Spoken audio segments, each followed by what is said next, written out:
ตราธรรมโหอันซื่อว่าโกนติอันยามพึก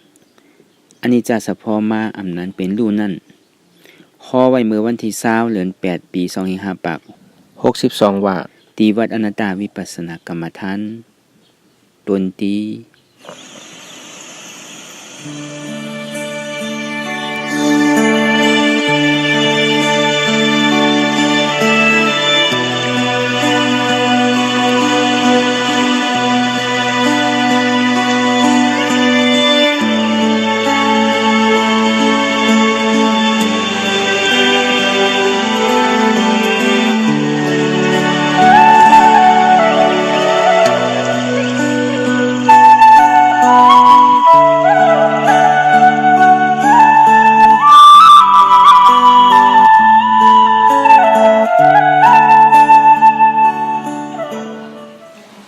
ก่อนที่นางปฏิวัติกูกรรมกันในขาวเขาอ่อนกันไวสายตนาสามเจ้าก่อนบูทางดีบูทาเจ้านั้นบูเจมีเขาคาไว้คาอ๋อธรรมังดีธรรมนาตาเจ้านั้นบูเจมีเก่าคาไว้คาอ๋อสังฆังที่อานิยาเปียเจ้านั้นบูเจมีเก่าคาไว้คาอ๋อ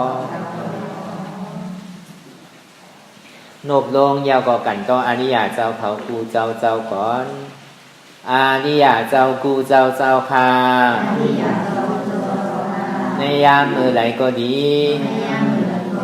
อันขาวมูเสแลตั้งกลางดงสามเปิงไล่วนพิษไล่ลาดพิษไล่เฮ็ดพิษมาเสื้อนั้นแค้นต่อโคตรปล่อยวางควางบันขาวเขาอย่าให้เป็นอันตรายลง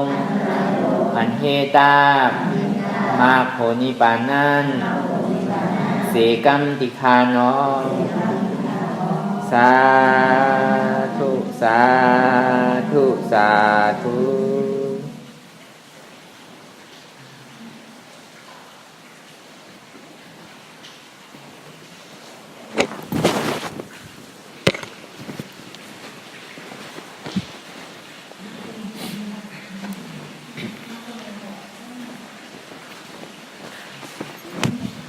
รายการนางอนัตตาวิปัสสนาภาวนาหาหันยอดธรรมอนัตตาไหนอ่อนดังสุด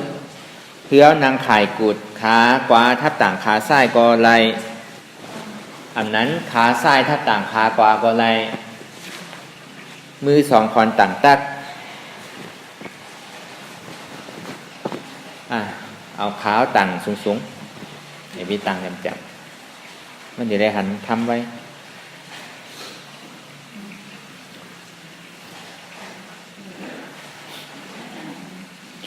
เอามือสองคอนต่างตากยาวไหนก็ยาวไหนไว้ตัวเฮาซื้ออย่าไปเคียงป้นตียาวก็อย่าไปหย่อนย่านป้นตีก็เอาเคียงป้นตีน่ะนี่ก็มันดีให้ถึงเฮากันยาวก็สั่นยาวก็ใครห้องใครให้มันดีเปลี่ยนสติน้ำนากว่าก็ในพอเฮาหย่อนย่านงอน่ะนี่ก็มันดีให้ถึงเฮาเป็นที่หน้าไม่ต้านนั่นน่ะมันดีใครรับเงาเฮานอนก็ยาวก็ตีสุดรับตั้งนาป้อมใจก็ตีปอกกับตั้งหลังป้อมใจก็ตีซ้ายดีกว่าส่วนที่ว่าอย่าไปเคียงป้นอย่าไปหย่อนย่านป้นอยู่ในมัชฌิมาปฏิปทาอยู่ในสายกลางหย่อนย่านเคียงป้นกำในหือเอารับหูเนอเปิดหูยานปิงยาถอมจ้อมกว่าถอมหลียาวก็เอาอิดเฮ็ดน้ำยาวก็ดาเก๋ทามเก๋อันนี้ปุนตาก้นใช้ออกก้นทุกข้ารับหูเนอเปิดหูยานปิงยารับตาเนอเปิดตายานปิงยาอยากตัวดิมันนอวิญญาณใจเดียนผู้นั่นไหนอันไรเสียนอันไหนมันโปกเกิดขึ้นมาไหนก็มันดีมากดีอันใจผู้เอาเสียง รับหูเนี่ยปฏิวัติเต้ๆได้รับหูรับตารับหูหลังรับศพรับโตย่อก็เปิดใจอันเดียวเตียนมันนิจาเฮาอยู่กูมือกูวันไหนข้าวยามป่นมาตั้งหลังป่นมานั่นตั้งแต่เฮาผู้ความมาต่อถึงพองยามเหลวย่อก็ต่อในต่อถึงบ่ตายเนี่ยมันดินิจาเฮาอยู่ติ๊กๆอ่ะเสียงห่างหายอายสะอุทธภาการดุมเตอร์ตั้งโมตั้งเสียงเนี่ยในห้องมันเป็นของการโลกมันจึงจับมาอ่านห้องว่าไอ้ตั้งหน้าตั้งดอกในตั้งในนั่นน่ะตั้งนอกหกตั้งในหกเนี่ยก็เลยเพราะว่ามันมีเสียงในเมืองนั้นเท่าไรถอมยินเสียงอยู่นั่นก็เนี่ยเสียงดีเสียงดีนั้นก็มันมีเสียงมีเสียงรถมีเสียงก้ามมีเสียงฝนมีเสียงนกเสียงหนูมันมีเสียงอะไรเสียงก็มันเป็นเสียงไงห่างก็มันเป็นห่างไงอายก็มันเป็นอายไงตัวก็มันเป็นตัวอายศาสตร์ก็มันเป็นอายศาสตร์ไงก็ในเพราะว่ามันมีเสียงเนี่ยมันดีมีเสียงดีเสียงดีมันโผล่เกิดขึ้น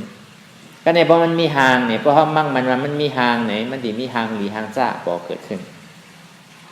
ก็ในเพราะว่ามันมีอายเนี่ยมันดีมีอายเหม็นอายหอมโผล่เกิดขึ้นก็ในมันมีอายศาสตร์วานนะอัมบานเนี่ยมันดีโผล่เกิดขึ้นก็ในตัวนั่นก็หนังนั้นหนังเก่าเพราะว่ามีนนน่ะมีลีเตอร์น่ะลีนุงน่ะนะอันนี้มันก็ดีมีดีได้ดีเจอมันดีปอกเกิดขึ้นอันเนี้ยมันดีเหตุเป็นเหตุหักเงาจ้องตุกขะห้องวัสมุตยาเสียจักกำนำได้ก็เสียงอันหนึ่งลีได้ห้อมปอกไข่ทอมหางอันหนึ่งหางลีได้ห้ากล่อมไข่หันอายเดียนมันเหม็นได้ก็ห้อมไข่นมอันอายศาสตร์เดียนห้อมเสือกนั่นก็ห้อมไข่กินเสื้อผ้าคนนุ่งโคไว้เตียนห้อมเตอร์เนี่ยก็ห้อมไข่ใส่อันไข่นี่มันนำน่ะกล้วยกับอันไข่นี่ซ้ำติดอยู่เย่าเนี่ยเหมือนอย่างเสียงดีไข่ถอมหางลีไข่หันอายหอมไข่นมดีกินน่ะไข่กินอยู่ติ๊กดีเตอร์น่ะไข่เตอร์อยู่ติ๊กไข่นงอยู่ติ๊กเสียงอันดีไรยินไรถอมอยู่นั่นก็เพราะว่ามันได้ถอมเย่าห้ามันเย่าหางดีมันได้หันนั่นนู้นเพราะหันเย่าเย่าอายดีได้หลวงอยู่นั่นนู้นเพราะหลวงมือไหนเย่ามันนั่นน่ะเย่าอายศาสตร์เตียนเท่าไรกินอยู่นั่นนู้นเพราะหวานยังก็เย่าเย่าตัวเตียนได้นุงอยู่ได้อันได้ตุ้มเตอร์อยู่นั่นนู้นจ่องมันเย่ามันเย่าจ่องนี้ว่าล่อผ้านี่มันการนั้นเท่าใครใครมีใครยินใครหันใครโน้มใครกินใครเตอร์มันเป็นล่อผ้ามันเหมือนหนังน้ำมหาสมุทรละผลตกน้ำเนาะผลตกอยู่3 ปี 3 เดือนหดแห้งให้ปอกน้ำบางลายน้ำมหาสมุทรละอันที่ล้นฝังในมีล้อผ้าของโกนเฮาเหมือนจึงนั้นมั่นใจว่าในเมืองโคงกลางอันเดียวในซาหุกุ่งตั้งมกตั้งเสียงในตั้งแต่อาไปอาสีผมมี4เมืองโคงกลาง1เมืองผี6โคงเมือง35โคงผูกจู่ปองมีอยู่26โคงกล้วยกาตึงโมตึงเสียงได้ก็มันมีอยู่31โคงทาง5โคงนี่มันเป็นจันของเจ้าอนาคามเขาอยู่จากนี้ว่าตึงปึกตึงโมตึงเสียงได้ก็ว่ามี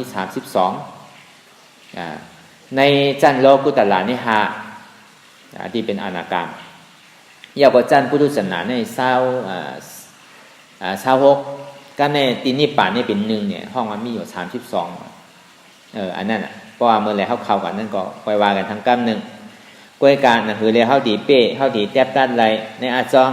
เตียนมันติดกับจับเข้ามามันนินจาเข้าอยู่กูมือกูวันนั่นเนี่ยอันนี้เข้าดีได้ตัดตั้งแต่เสียงตั้งแต่ห้างตั้งแต่อายตั้งแต่ตัวตุ้มเตอร์ตั้งแต่อายศาสตร์ของกินเข้าดีได้ตัดเป็นอันกว่าพอเขาตัดเปรี้ยวเนี่ยก็เขาก็ไปมาตัดตัวตัดใจเนี่ยแล้วเราเสียดีเมื่อเขาย่ำไปหันเจี๊ยบเมื่อเขาย่ำไปหันทุกข้าเรื่องนั้นก็คือเขาป่องใจเรื่องเสียงเรื่องห้างเรื่องอายเรื่องอายศาสตร์อันเนี้ยเตียนมันนินจาเขาอยู่ให้เขาวนดึกวนเดินเป็นเรื่องเป็นเล่ากับกูเจอกูลองมันพอยาวเหมือนหนังเสียงที่เขาได้ถ่อมเป็นวาเขาเกาหลีเป็นยองย่อเขาเกาหลีเป็นฮี่เขาเกาหลีเนี่ยมันยาวกว่ายาวเขาสามารถวนอันเตียนเมื่อเขาถ่อมยินอยู่นั่นเนี่ยมันเป็นรองตั้งหลังเป็นรองตั้งนอกก็ในพอเขามาวนเนี่ยให้เป็นรองตั้งในอาจารย์นี้ว่าอายตนะตั้งนองในตั้งในหางนั่นก็หนังนั้นหนังเก่าเมื่อเจ้าเขาหันกว่ายาวก็ในเขามันนั่งเขามาวนอยู่อันนี้ก็เป็นรองตั้งในอันเดียวเขาหันเมื่อเจ้านี่มันเป็นรองตั้งนอกอายก็เหมือนหนังนั้นหนังเก่าเมื่อเจ้าเขาเลยโน้มไปหอมหนาในสังเหม็นหนาในสังกล้วยกาบเพราะเขามันนั่งยาวเนี่ยเขาซ้ำเอาอันรองอายนั่นมาวนเนี่ยก็เป็นตั้งในก็ในอายศาสตร์เตียนเขาเลยกินอยู่นั่นก็เมื่อเจ้าเขาตึกกินอยู่วาน้ำนั่นในสัง ก็ในเฮากินยาวเนี่ยเฮามันนั่งเนี่ยเฮาสำเอาลองของกินมาวนตัวเฮาก็มือหนังนั้นหนังเก่าใจเฮาก็มือหนังเก่าจังที่ว่าอายตนะตั้งนอกเลยตั้งในตั้งนอก6เลยตั้งใน6เนี่ยอันเนี้ยมันเป็นของกับโลกะเปิดตาตัวก็เก่านิจจาเฮาอยู่มึนตาตัวก็นิจจาเฮาอยู่รับตาตัวก็ยังมานิจจาเฮาอยู่ที่จริงกันนั่นจังที่ว่ามือเฮาอ่ำไปหันทุกข้ามือเฮาย่ำไปหันเจ็บมือเฮาย่ำไปหันตราทำตัวนั่นนี่ก็คือเฮาตัวรวมถอยใจอ่อนตั้งก่อนถอยใจเข่ายาวๆยาวก็ถอยใจออกยาวๆถอยใจเข้าบอกว่าเกิดถอยใจออกบอกว่าตายเกิดตายเกิดตายอันนั้นก็ถอยใจเข้าบอกว่าเป็นถอยใจออกบอกว่าลู่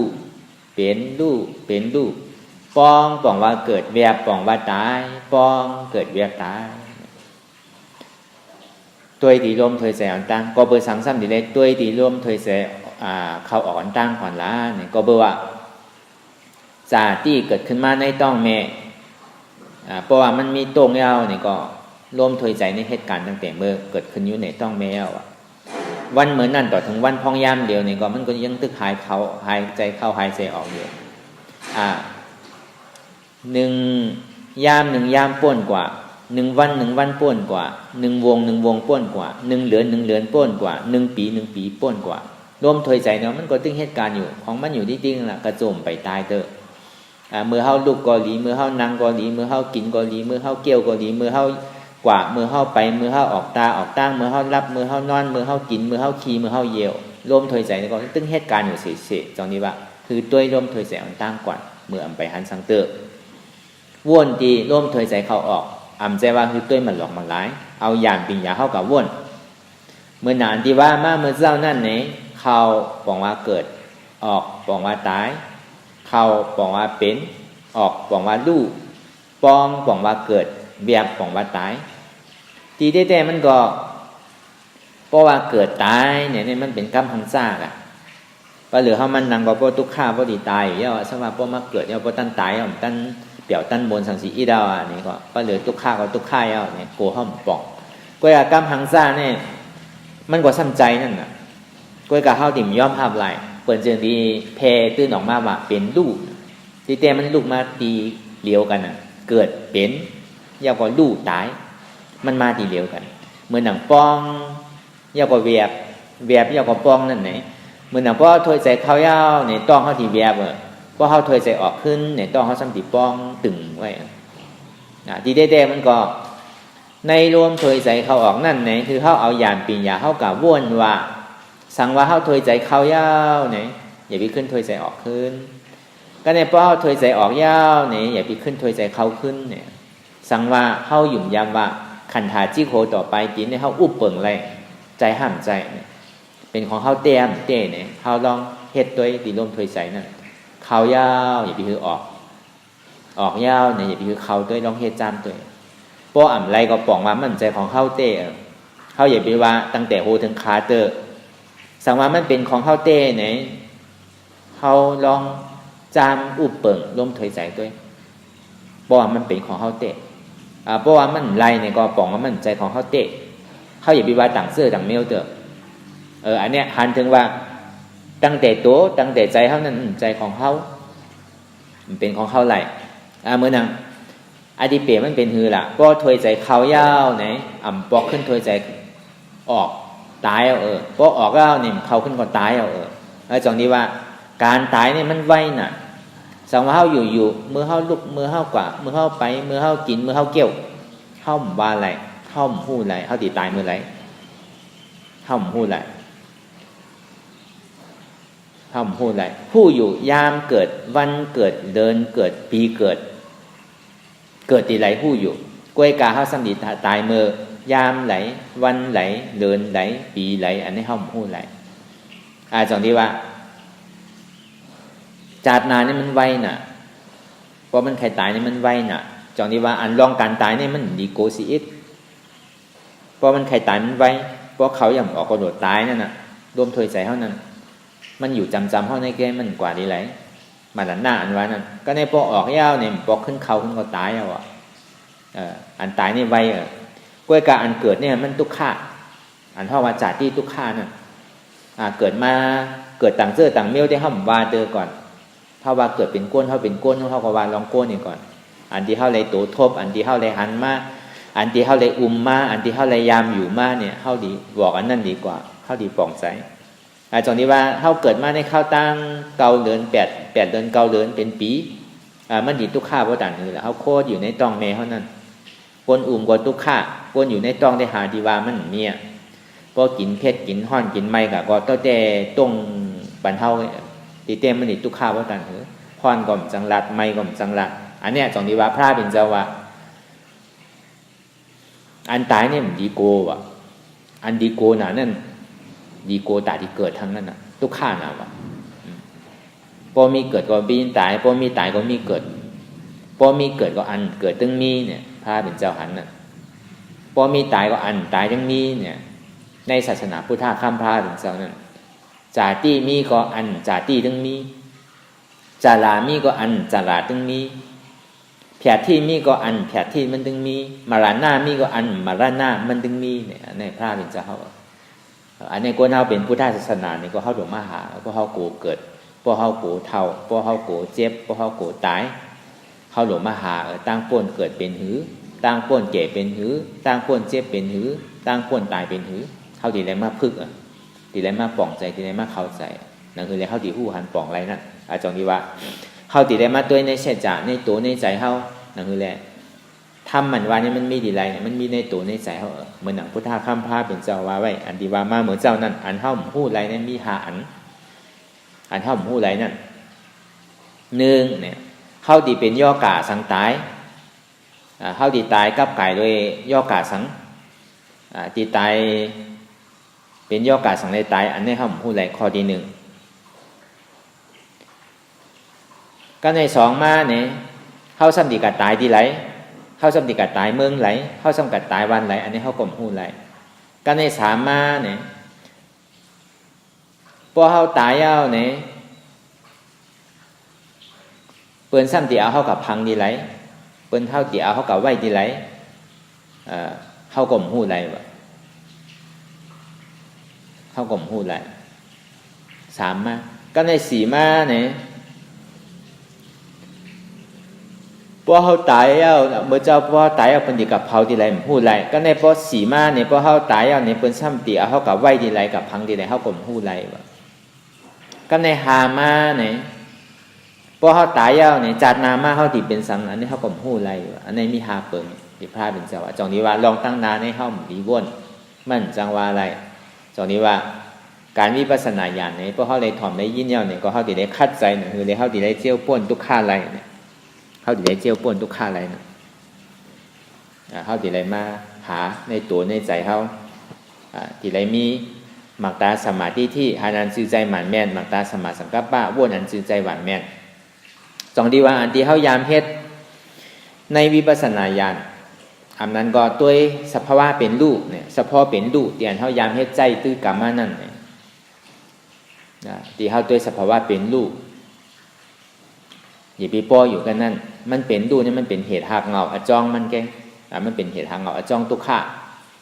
ตัวสภาวะอนิจจาสภพตัวเตียนเขายามเพชรมากเขาเย้าออกแล้วสังตัวมันเป็นอนิจจาสภพตัวมันหันเป็นรูนั่นมันเป็นรูนั่นน่ะมันเป็นเหตุหักเงาอจองทุกขะเขาตีได้สืบเอาทุกขะยอมรับทุกขะที่มันปอกเกิดขึ้นมาแล้วก็สืบเป็นอนัตตาสภพปฏิวัติเต้ในวิปัสสนาญาณนี่มี3เปิงหนึ่งอนิจจาวิปัสสนา2ทุกขาวิปัสสนา3อนัตตาวิปัสสนาก้วยกาอันตาดีฮอดฮอดตีปลายนั่นตาดีฮอดตีปลายนั่นเนี่ยเป็นอนัตตาเฉพาะทุกขาเฉพาะก็ย่ำคือฮอดไรอนิจจาเฉพาะเนี่ยมันเป็นก่ออันสื่อตั้งปันทุกขาเฉพาะเนี่ยมันเป็นแห้งสังเวกาตระนั่นคือเรียกเขาที่จุนไรอนัตตาเฉพาะเนี่ยมันเป็นตาดีตัดอัตตาแปดอันนี้3เปิงก็ในสังวาเขาปล่องใจในอนิจจาสภพอย่างนี้เขาซ้ำขึ้นสืบตัดเป็นอนัตตากับกว่ากำเดียวกันไรอยู่เหมือนเขาหันสภพที่มันเกิดขึ้นยาวกว่าลูกกว่าเกิดขึ้นยาวกว่าลูกกว่าอันเนี้ยอันที่มันเกิดขึ้นยาวกว่าลูกกว่ามันเป็นทุกขาเสียจากทุกขาในอัมบาไรเนาะอัมอุปเปิงไรเนาะเป็นอนัตตา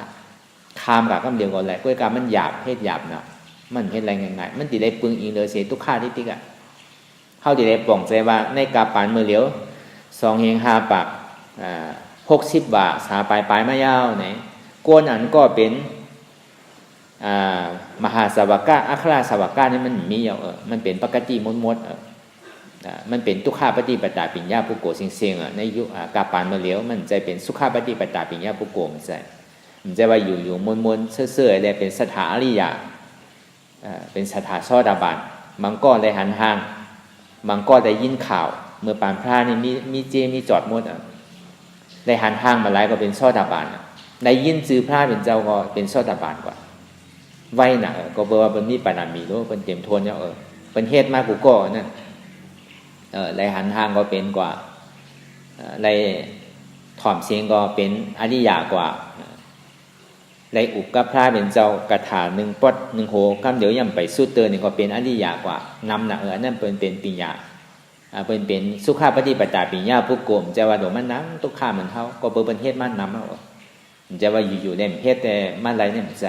เป็นก็เฮ็ดมันเหมือนเท่าในหนังเก่าเหมือนเท่าเมื่อเหลียวเนี่ยพอเท่าใครไรนี่ก็เท่าก็ดีได้เยื่อนทุกข้าเข้าติไรเป็นทุกข้าปฏิปตาปิญญาผู้โกโลติไรปึงอิงเดือเสทุกข้าเวทนาปึงอิงเสทุกข้าเวทนาอันนี้คือเขาปล่องใจว่าพอเขาหันสะพอเตียนเขายามเฮ็ดมาเขาเกิดออกตายอันนั้นอันติวามาเมื่อเจ้านั่นอันที่เขาเกิดออกตายนั่นเนี่ยมันเป็นอนิจจสะพอเป็นรูนั่นก็เป็นอนิจจสะพอปองแบบนั่นก็เป็นอนิจจสะพอเป็นอนิจจสะพอก็เปิดอันนั้นมันเป็นอนิจจสะพอมันจะได้เป็นทุกข้าสะพอก็บอกว่าทุกข้านั่นอุปเปิงในเนี่ยจากที่ห้องมาเป็นอนัตตาสะพอมันเป็น3เปิงเป็น3อันจังนี้ว่าป้อมเจ้าดิ่มป่องใจอย่างว่าอนัตตาที่เนี่ยทุกข้าอนิจจาทำว่าทุกข้าก็ซ้ำว่าเนี่ยนี่คือเขาป่องใจเตียนเขาตัวล้มถอยใจเขาออกนั่นก็มันบ่เป็นอนิจจาสะพอก็ในป้อหูเขาหันอยู่เขาเย้าออกเย้าเขาเย้าออกเย้าป้อเขาไล่อันนั้นป้อเขาหูอันนั้นป้อเขาป่องอันนั้นทุกข้าเสียจ่ายเป็นหือก่อนมู่ทุกข้ามันมีหลายก่อมหูกินเหย้าเกี่ยวเหย้าเทิงขิงกินก่อมไรเพราะกินเหย้าหรือขี้ก่อมไรมันหันมันเป็นทุกข้าหูว่าทุกข้านั้นมันเป็นอนัตตาเนี่ยมันก่อมเปิงอย่างกับสัตวะเพราะเขาหันเสื่อนั้นมันเปิงกันสีเหมือนหนังเกี่ยวเหย้ากินเหย้าเหมือนหนังป้องเหย้าเวียบเหย้าเหมือนหนังยางเหย้าไปเหย้าก็เหมือนหนังนั้นหนังเก่าพอหันกลุ่มกันเอาสติน้ำหนาเลยหันกว่าเหย้าไปเหย้าเป็นเหย้าดูเพราะไรเนี่ยก็มันติดขึ้นกับเกิดเจ้าตายขึ้นเพราะอะไรอนิจจสะพอมันเย้าจองนี้ว่าตาอันดีโดยในอนิจจสะพออะไรทุกขาสะพออะไรไรนิพพานเนี่ยเดือเสปเจก้าพุทธะอะไรอันเฮ็ดไรพระเป็นเจ้าก็เฮ็ดไรพระเป็นเจ้าที่ไรเป็นอนัตตาเป็นเจ้าอนัตตาก้อยกาปเจก้าพุทธะนั่นเนี่ยตัวอนิจจสะพออะไรทุกขาสะพออะไรเป็นปเจก้าพุทธะเอาตัวห้างก้อยป่นตาดีชอถือเป็นป่องใจหู้ใจได้ข้อตะล่านี่เป็นถือเป็นป่นไรมันป่นแหละอันนั้นเขาติได้สืบกว่าที่เพราะเขายามเฮ็ดยามพึกมาเนี่ยที่ก็อันนี้จ่าเฉพาะนั่นเขาตัวกว่าเนี่ยเพราะเขาหันเนี่ยเพราะมันรู้กว่าเพราะตัวกว่ามันติรู้กว่าสืบเป็นสืบรู้สืบเป็นสืบรู้กว่าที่อันนั้นปองว่าเขาหันถึงอันนี้จ่าเฉพาะกวยการทุกข้าเฉพาะเป็นถือห้อมป่องไซเนี่ยก็ป่องว่ามันยังจมอยู่ที่การเกิดตายอยู่ที่นั่นน่ะมันย่ำสุดเจงป่องจังนี้ว่าอันดีไล่หยาเตียนเข้ามาหาหันในตังเด่งเงามันก็คือตัวล้มถอยใจเขาออกอันล้มถอยใจเขาออกนั่นนี่มันเป็นอนิจจสะพอมันเปลี่ยนดูเข้าเกิดออกตายนั่นก็เป็นอนิจจสะพอปองแบบนั่นก็เป็นอนิจจสะพอกินเหย้าเกี่ยวเหย้าบ่กินเหย้าหรือลงตั้งใจก็เป็นอนิจจสะพอยางเหย้าไปเหย้านี่ก็เป็นอนิจจสะพอลูกเหย้ายางเหย้าอย่างกูเจอกูลองมันเป็นอนิจจสะพอเสียงมันเปลี่ยนแนวลูกเป็นแนวลูกที่ก้อยกาเข้าซ้ำดีได้มีตายหยาดผู้หันถึงว่าถึงขิงกินก็ไม่ไรป้อมกินก็เป็นทุกข์ถึงกินเหย้าเพราะกินเหย้าต้องเจ็บต้องไม่โดยเยี่ยวโดยขี้ป้อมเยี่ยวขี้ก็ไม่ไรเป็นทุกข์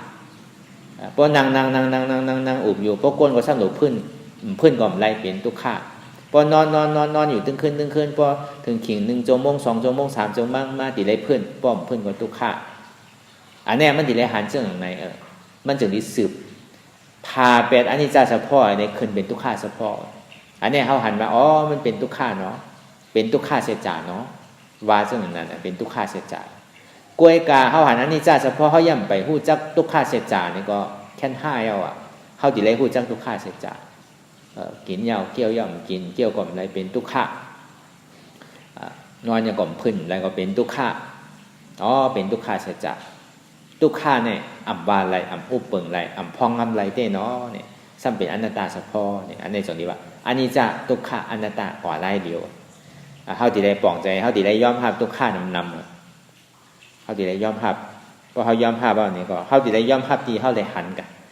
อยู่แล้วมันไปทุกขะเนี่ยเขายอมภาพเนี่ยก็ปองว่าเมื่อหนังเขาตั้งใจคือกะยอมภาพเนี่ยก็มันเป็นไรนั่นก็เขาตีได้หันเฉพาะมันเตะหันเช่จ่ามันเตะจองดีว่าพุทธะข้ามผ้าเป็นจะว่าไว้ตั้งปันไว้ว่าเช่จ่าสีป้านั่นน่ะ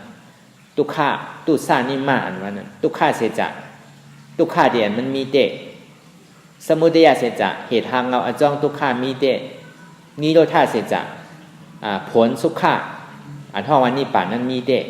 มากกาเสจ่าเสียนตาสายตั้งแต่ดีเหตุคือเหตุทุกขารับสุดเสียงกว่าอัตตาดิทิวิจิกิสารับสุดหมดหายกว่าในมีเต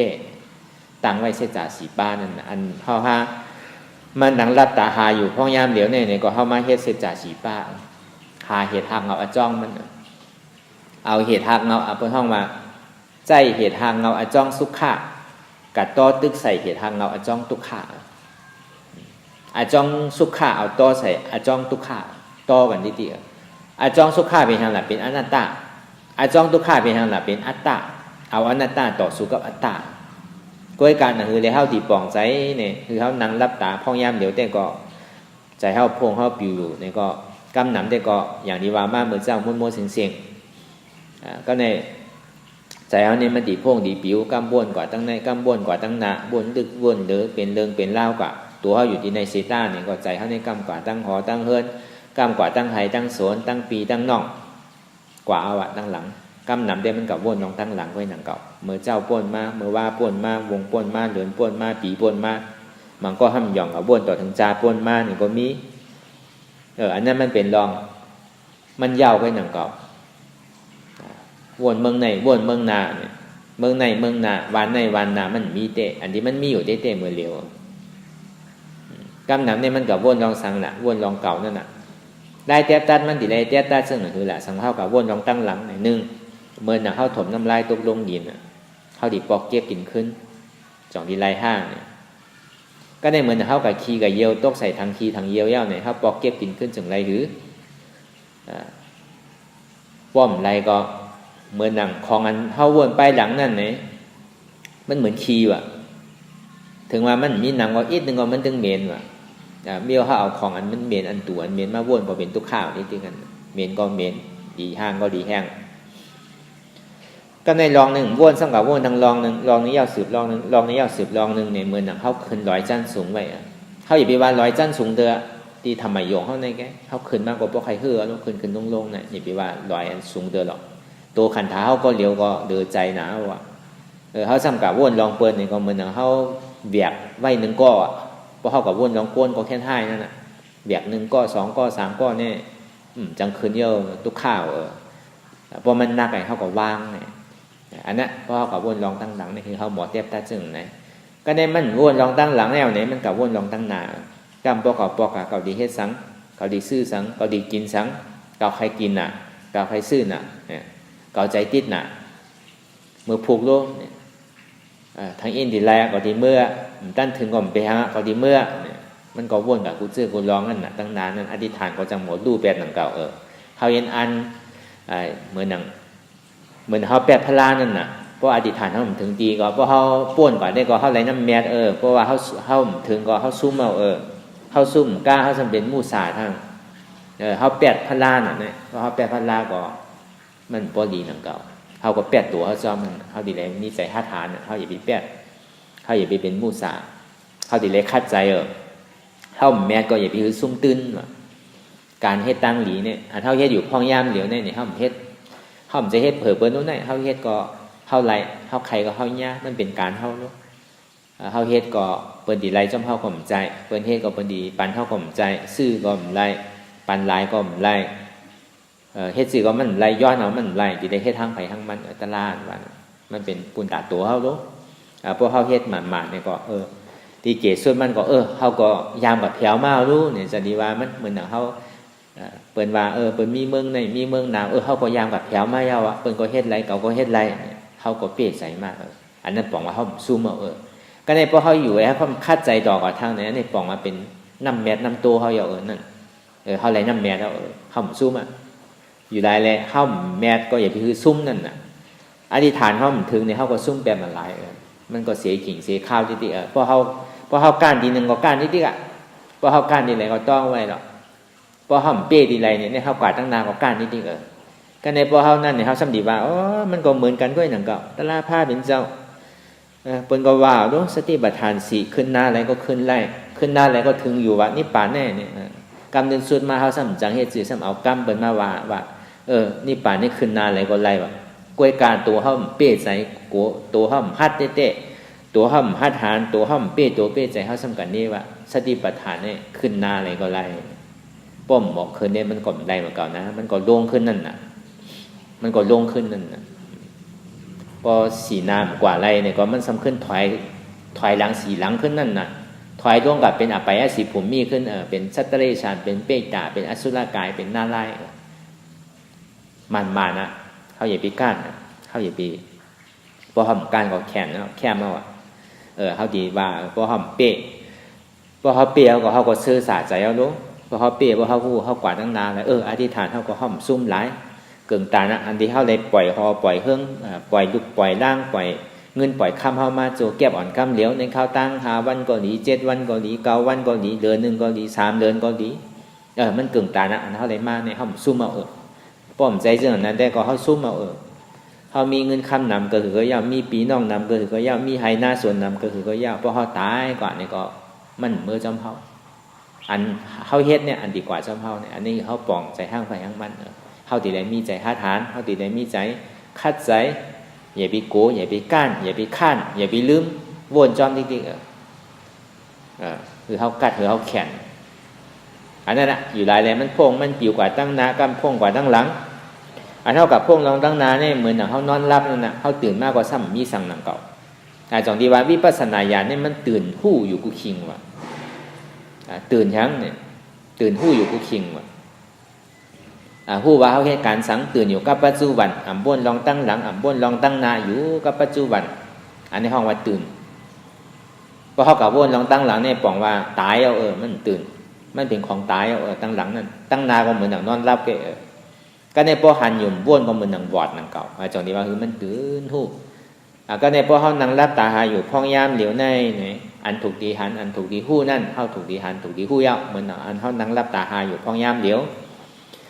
พอเขาหาอยู่ในพอเขาหันเนี่ยก็ซ้ำบอดอยู่นั่งเก่าเขาซ้ำบ่าเอาตายหยานหาก็เขาซ้ำหันสังนี่ก็ซ้ำดีบอดตีได้หันสังละที่เขานั่งรับตาหาอยู่พองยามเหลียวนั่นเนี่ยตีได้หันเจ็บตีได้หันเจ็บเนี่ยมันเป็นการมั่นห่มอุปเปิงไรก็ในพอมันมีขอถามว่าเฮ็ดสังสมามันเป็นการมันน่ะของว่ามันบ่เจ็บบ่ยาวเจ็บเนี่ยมันมีอันเดียวเจ็บเนี่ยมันมีเจ็บแกนต้งตอดเน็ดซานสั่นไหวโคมไต่หนิมพ่อนไม้กัดหนาวนักเว้าอ่อนแข็งจู้ตุ้มจับยายจึมหยอดเป็นลูกอันนี้ห้องว่าทัดดินน้ำลมไผ่ในปาลีที่ห้องว่าลูกทัดปอกรไตเขาได้ก็ห้องว่าทัดดินน้ำลมไผ่อันเนี้ยเตียนเข้ามานั่งรับตาหาอยู่พ่องยามเดียวเนี่ยเข้าหันเจ็บเนี่ยมันเป็นการมันปิ่นปุ่นแหลกลายค่ายอยู่กูขิงข้าวยามสืบเป็นสืบลูกอันดีว่ามาเหมือนเจ้านั่นน่ะสืบเป็นสืบลูกเนี่ยมันเป็นทาดินน้ำลมไผ่มันเป็นทาดินน้ำลมไผ่ก็ในพอหันเจ็บเอาเจ็บมันเป็นการมันยาวเนี่ยก็กล้วยการดีได้คู่ว่าเจ็บในมีดีไหลเนี่ยพอเขาหันเจ็บเอาเขาซ้ำดีได้คู่อันหันนี่เป็นรูปอันคู่นี่เป็นนามเหมือนเขากับหันไผ่นึงก็เนี่ยเมื่อเขาหันเนี่ยมันตามันหันก่อนเนี่ยว่ะเป็นรูปเมื่อคู่จักในเป็นนามเป็นก้นในโลเป็นก้นใจโลเป็นก้นยิงโล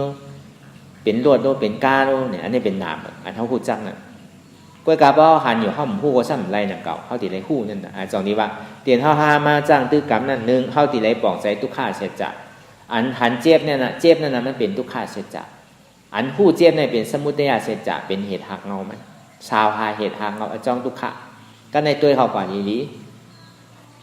มันมีที่ไหนเต้อันเจ็บนั่นอันผู้จับเจ็บแกนตรงตอดนิสานนั่นตัวเขาก่อน มันมีที่ใจฮู้ไตเขาได้ห้องว่าใจฮู้ปาลีได้ห้องว่ามันนอวิญญาณอันนั้นก็นามธาตุก็ตัวเขาก็เอาเนี่ยหันพอเขาหันมามันมีที่ไหลเนี่ยมันมีโหมันมีมือมันมีขามันมีโตมันเป็นเฉพาะธาตุดินน้ำลมไฟอันที่กล่าวฮู้จักนั่นก็ฮู้จักว่ามันเป็นเฉพาะธาตุดินน้ำลมไฟเตี่ยมันปิ่นบุญแดกลายค่ายอยู่กูขิงข้าวยามอ่ำกึดอ่ำเลือพอหันเสื่องนั้นซึ้งเนี่ยมันเป็นลายตาเต็กที่พอหันธาตุเฉพาะธาตุดินน้ำลมไฟนะมันดิ่มมีโหมันดิ่มมีมือมันดิ่มมีขามันดิ่มมีตัวอันที่มันนิจจาเขาอยู่ใจเดียนเขาพงเขาปิวอยู่วนตั้งหลังวนตั้งนานนั่นเนี่ยมันมีเก่าสี่ตัวที่มันยากเขาเก่าเป็นเก่ามีเก่าที่มันยากเขาเก่าเป็นเมเปิลเก่าเป็นปีนางเปิลเก่าเป็นก้นอ่อนโหโทนาเปิลอันเนี้ยที่มันวนอยู่ที่ติ๊กน่ะเป็นเก่าเนี่ยก็เนี่ยเป็นเก่าเฮ็ดไว้อันนี้เป็นเก่าเฮ็ดไว้อันนาก็เป็นเก่าเฮ็ดไว้วานในเฮ็ดไว้เมืองในเฮ็ดไว้ใครในเฮ็ดไว้สวนในเฮ็ดไว้เพื่อนในเฮ็ดไว้เป็นเก่าเฮ็ดตามในเก่าซัมมีเก่ามีปีเก่ามีน้องเก่ามีเสื้อเก่ามีเครือเก่ามีวานเก่ามีเมืองเก่ามีโลกเก่ามีเลินเก่ามีลาวพวกนั้นสามตัวเนี่ยที่มันนิจจาเขามันยังพงยังปิวก็เปิดมันไปหันเชจ่าเตอมันไปหันทุกขาแต่มันพงบางปอขันก็ยังพงอยู่ก็ในการนึงสุดมาเนี่ยมีเก่ามีหังละมีโหเก่ามีขาเก่ามีมือเก่ามีตีนเก่าเพราะมันเจ็บมากกว่าขาเก่าเจ็บมือเก่าเจ็บนั่นน่ะเพราะหันเก่าแล้วเนี่ยอันเก่าสามตัวนั่นมันบ้วนเอาเก่ามีเก่าเป็นนี่บ้วนเอาหายหมดเอาก็ในโหเก่านั่นครับเนี่ยมีโหเก่านั่นสัมดีได้จุนเนี่ยมันทำมีเต้นั่นอันเนี้ยลายเตียนเท่าหาอยู่ในสะพอธาตุดินน้ำลมไฟนั่นเนี่ยมันเป็นลายตัดติ๊กที่หนังเลยเขาติ่มหันพิษนั่นน่ะเพราะหันพิษก็วนพิษเอาเพราะว่าขาเขาเจ็บก็ใครขึ้นเนี่ยมือเขาเจ็บก็ใครนึงตัวเขาเจ็บก็ใครสั่นกับสั่นมาก็เพราะว่าเขามักมันว่ามันมีหัวมีขามีมือลายแต่ตัดมันสว่ามันเป็นสะพอธาตุดินน้ำลมไฟอันเนี้ยหนึ่งเพราะหันเต้เนี่ยมันติมีพรหนีสองเปิงเพราะหันเต้สมาธิที่อย่างวันก็เพราะว่ามันมีหัวมีขามีมือก็ห้อมกัวมันใครฮักมันใครขาดมันใครปุดเป็นสังเจ็บเนี่ยมันดิเจ็บมกระเหือมันเป็นทางหนังเก่าเขาตัวเขาซ้ำหยอกตัวเขาขึ้นด้วยหนังเก่ามันเป็นฮะพอมันตายเนี่ยมันตายตั้งแต่เมื่อเขาอยู่ในต้องแมวโคตรข่อยไว้ยังจังหนึ่งจังโต้งเนี่ยก็ตายเมื่อขิงนั่นอันนี้เขามันนังตะลาตายเนี่ยมันมีอย่าไปโกอย่าไปโก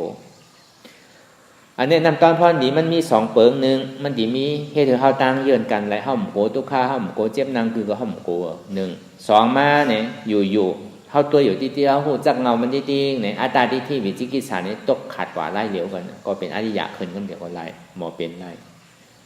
อันนี้เพราะหูจักเงามันได้อันนี้เพราะว่าหันเจ็บผู้ว่าเจ็บในมีที่ไหลอันหันเจ็บผู้ว่าเจ็บในมีที่ไหลนี่เป็นสมาธิที่เป็นสมาธิที่หันเจ็บผู้เจ็บอันหันเจ็บในเป็นทุกขาเสียจ่าอันผู้เจ็บในมีดีไรเป็นสมุทัยเสียจ่าอันนี้เป็นสมาธิที่ไล่เหลวอันนั้นก็ทำมีหันโตเป็นทุกขาใจเป็นทุกขามีหันเป็นสมาธิที่เข้าใจก็ในยอมรับทุกขาก็เนี่ยอันที่เขายามพึกอันนี้จ้าเฉพาะยามพึกเป็นรูมาเนี่ยถอนปองใจในอย่างนี้ยอมรับทุกขา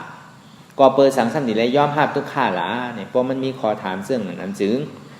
ก็ประวัติตัวเตียนเขาหักหนานั่นก็อ่ำมันกึมเป็นลูก็ประวัติใจเตียนเขาหักหนานั่นก็อ่ำมันกึมเป็นลูตัวที่อันมันกึมเป็นลูนั่นเกิงตาอยู่ห้าว่ามันเป็นตัวเก่าใจที่อันมันกึมเป็นลูนั่นกึ่งตาอยู่ห้าที่มันว่าเป็นใจเก่าอันใดที่มันกึมอันนั้นเป็นทุกขะตัวมันกึมนั่นเป็นทุกขะใจมันกึมนั่นเป็นทุกขะตัวก็เป็นอนิจจาเฉพาะใจก็เป็นอนิจจาเฉพาะก็บอกว่าตัวใจเป็นอนิจจาเฉพาะเลยจองนี้ว่าเป็นทุกขะเฉพาะอันเนี้ยเตียนเท่ายามเฮ็ดพึกจ้างตื้อกรรมมาในอนิจจาเฉพาะเนี่ยสำคัญสืบคู่อนิจจามาทุกขะยอมรับทุกขะเพราะว่ามันมีขอถามก็เปิดสังสรรค์ที่ได้ย่อมภาพอันดีว่ามาเมื่อเช้านั่นน่ะตัวเตียนเขาหักหนามันเป็นดูมันอ่ำมันกึ้มปิ่นปุ่นแดกลายอยู่เพราะเอาในสะพอธาตุดินน้ำลมไผ่เพ บ่เอาในตานเนอตัวเนี่ยก็เท่าอยู่กูมือกูว่าเนอเหมือนเดี๋ยวเนี่ยเกินกว่าหาตั้งเท่าตั้งตาอยู่ติ๊กๆอ่ะตาดีหนุ่มมันมีอันนี้เอาเวียนเนี่ยมาสองตัวปีป่นมาเป็นหือเมื่อเดียวเป็นหือเนี่ยสองด้วยติ๊กๆมันติเก๋ลงมามันดินหนุ่มมาอันนี้มันก็เป็นอันนี้จ้าเฉพาะมันก็เป็นรูอะไรวะ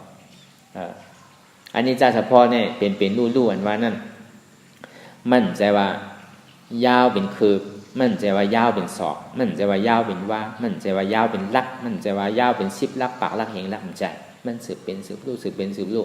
อันที่มันสืบเป็นสืบรูนี่มันมีเจี๊ยบอันเดียวที่ว่ามาเมื่อเจ้านั่นน่ะเจี๊ยบแกนต้งตอดเน็ตซานสั่นไหวโคมไต่หนิมปยาวห้อนไม่กัดหนาวนักเว้าอ่อนแข็งจู้ตุ้มจับยายจึงหยอดเป็นดูอันเนี้ยมันปิ่นกว่าปิ่นมาปิ่นกว่าปิ่นมาปิ่นกว่าปิ่นมาที่มันเป็นอนิจจ์อันเนี้ยมันจึงได้หันว่าเป็นวิปัสสนาเจ็ดเพราะมันหันธาตุดินน้ำลมไฟห้องว่าอนิจจ์วิปัสสนาเพราะหันถึงเฉพาะธาตุดินน้ำลมไฟยอมรับทุกข์ที่มันปรากฏเกิดขึ้นมาอันมันยอมรับก็บอกว่าตัวเป็นรู้ใจเป็นรู้ยอมรับว่าอ๋อทุกข์ว่าในมีเตะใจเตะอันนี้ห้องว่ายอมรับก็ในเพราะว่ามันยอมรับเสตาเนี่ยก็มังปอกได้ก็มีอยู่ว่าใจตัวก็ใจเก่ากล้วยกะเจ็บเป็นเก่าทุกข์เป็นเก่าในสัมดีวานั่นเก่ามีเก่าก็เจ็บมีเก่าก็ทุกข์เก่าเนี่ยยอมน่ะได้เจ็บเก่าในปีน่ะได้เจ็บอาสักแก่ก็ได้เจ็บอาสักหนุ่มน่ะได้เจ็บใจมันนิ่มเนี่ยมันก็ก้นหนุ่มก็ซ้ำฮีว่าก้นเฒ่าเปิ้นนิ่มเนาะเปิ้นยามเฮ็ดมาถึงก้นอายุอาสักแก่ซ้ำนี่ก้นหนุ่มว่าเปิ้นหนุ่มเปิ้นตึกหนุ่มตึกกามเนาะตึกนางไรอยู่เก่าในเท้านั่งได้เนี่ยก็ซ้ำบ้านนั่นเก่าที่เต้ๆมันก็เป็นเจ็บมันก็มีทุกข์เหมือนกันเซ็งๆบ้านหนุ่มบ้านเฒ่าบ้านวุนเจ้าวุนจ้างบ้านแม่ขาวเขามีหมดไผมีทุกข์นี่มีเหมือนกันกูก็หนุ่มว่าเด็กว่าเฒ่าว่า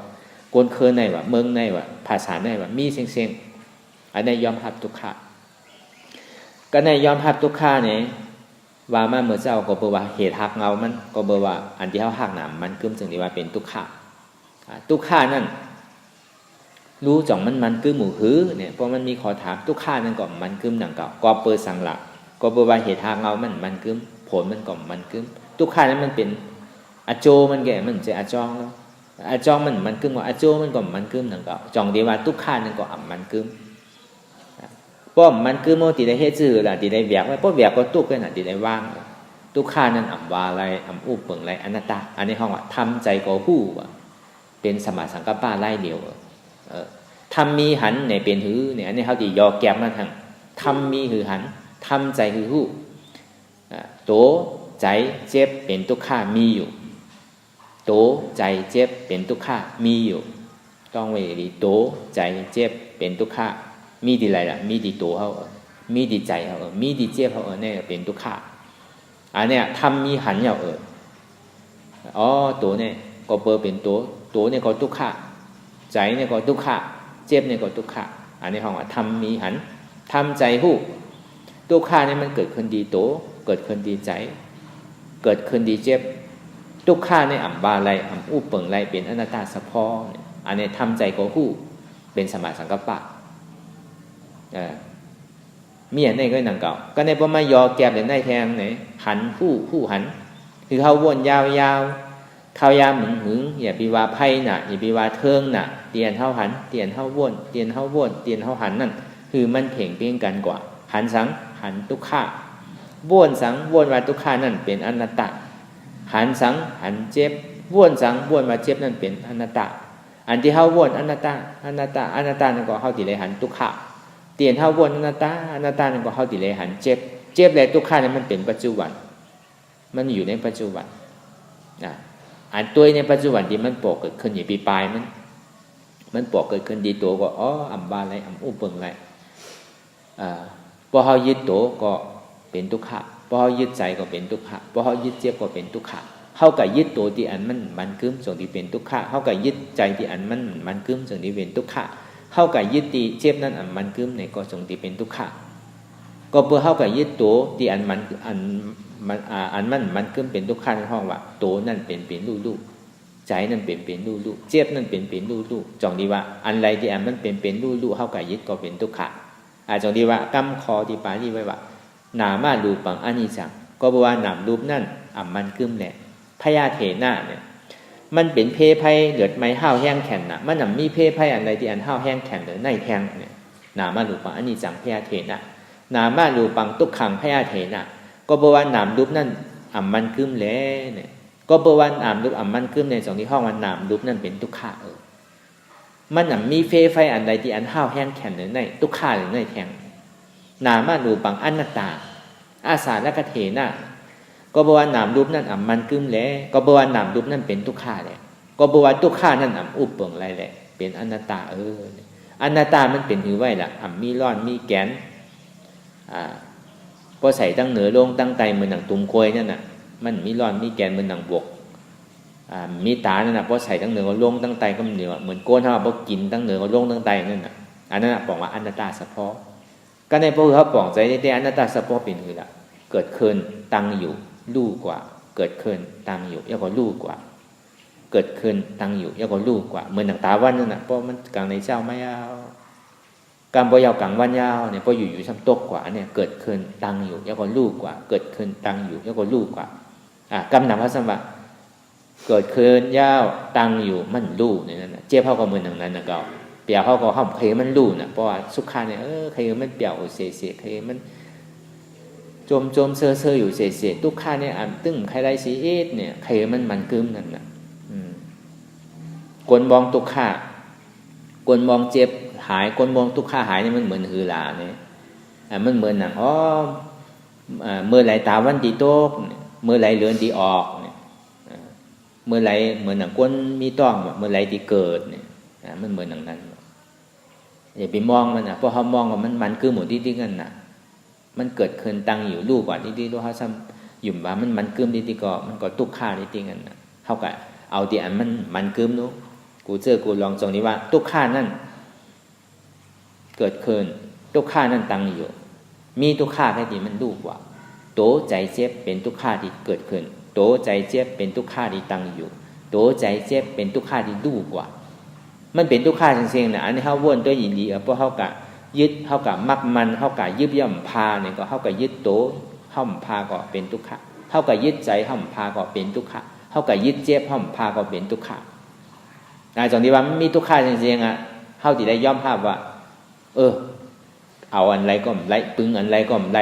อนัตตาก็อนัตตามันใจเก่าเตี้ยเนี่ยอันนี้ก็มันดีให้ถึงเขากว่าทั้งนาอะไรนั่นนะอันเตียนเขาคลองขำตั้งไส้คลองขำตั้งขวาคลองขำตั้งหลังเขาอยู่เนี่ยก็เปิดอันเนี้ยตั้งไส้ตั้งขวาตั้งหลังเตียนมันตื้อเท่าไว้เหมือนกันปั่นเข้ากว่าทั้งนานั่นเมื่อมีหัวเมื่อมีขาในสัมปอกะด้วยว่าเราอยู่แต่ในตันเดือก็โหดีแต่ก็เยอะขาดีพูดได้เยอะเพราะตันในตันเดือตีตายกันว่าตายได้กำตายในที่เฮ็ดซื่อเนี่ยมาตายดีในวัดในว่าไผดีเฮ็ดปันเก่าเนี่ยอันเนี้ยก็เพราะว่ามันหักโตมันน่ะอยู่แต่ในใจเขาบ่ติขัดหลวงปอกสู้ๆตะลาใจบ่ติพุทธิขัดเพราะแต่นั้นกลุ่มการอดตุกอกพระราเป็นเจ้าก็ว่าอยู่รู้ว่าอย่าไปเคียงบนดีเนี่ยเอาสำคัญเอาอันนั้นมาใส่ทั้งว่าครับเนี่ยที่เต้ห้ำเฮ็ดเต้นั่นน่ะเฮาก็ซ้ำโคว่าก็เปิ้เฮาอยู่มามันเป็นใจเขานั่นน่ะอันเนี้ยที่มันตึดหน่องเข้าไปมือเข้ากว่านั้นก็เพื่อเข้าหักตัวหักใจเขาการในก็เจ็บหนังนั้นหนังเก่าเจ็บในมีเก่าก็ในโลกาเนี่ยมันมีไผ่ที่เจ็บเหนือเก่าเนี่ยเก่าพวกใครห้องเก่าพวกใครเฮาเก่าพวกใครเป่าใครห้องนะก็การเก่าอายเก่าห้องไว้หนังเก่าเนี่ยอันเนี้ยมันก็สำคัญเย่นั่นทางอันก็เพื่อทางหลังก็เพื่อมันหักเจ็บนั่นน่ะก็เพื่อมันโกเจ็บก็เพื่อมันโกทุกข้านั่นน่ะก็การพระเป็นเจ้าสัมวาดีไรตาดีเฮ็ดออกมุ่นป้นหลอดไหลในเนี่ยดีไรปืนอิงโดยเสียทุกข้านั่นน่ะบ่มมีทุกข้าเนี่ยเหมือนเขาหุงเขานั่นน่ะลมแห้งไผ่ลูกเขาซุกน้ำแห้งเนี่ยก็ลมแห้งไผ่ลูกเขามันซุกน้ำก่อมแห้งก็เขาซุกไหลก่อมได้กินข้าวเหมือนเขาขยับกับฝีขยับน้ำล่านั่นน่ะเขาตังน้ำไม้ไว้ก็ในเพราะมันหาดีโพดเนี่ยเขาโยกไปเนี่ยก็มันก่อมโพดดีพอกันนะเขาก่อมได้กินอ่ะเขาก็นั่นนั้นน้ำก็นั่นนั้นไอ้จอนี้ว่าเพราะว่าเมื่อใดมันเป็นทุกข้าเนี่ยก็เขาก็อย่าไปกล่าวว่ามันเป็นตัวเก่ามันเป็นใจเก่ามันเป็นเจ็บเก่าย่อมภาพไป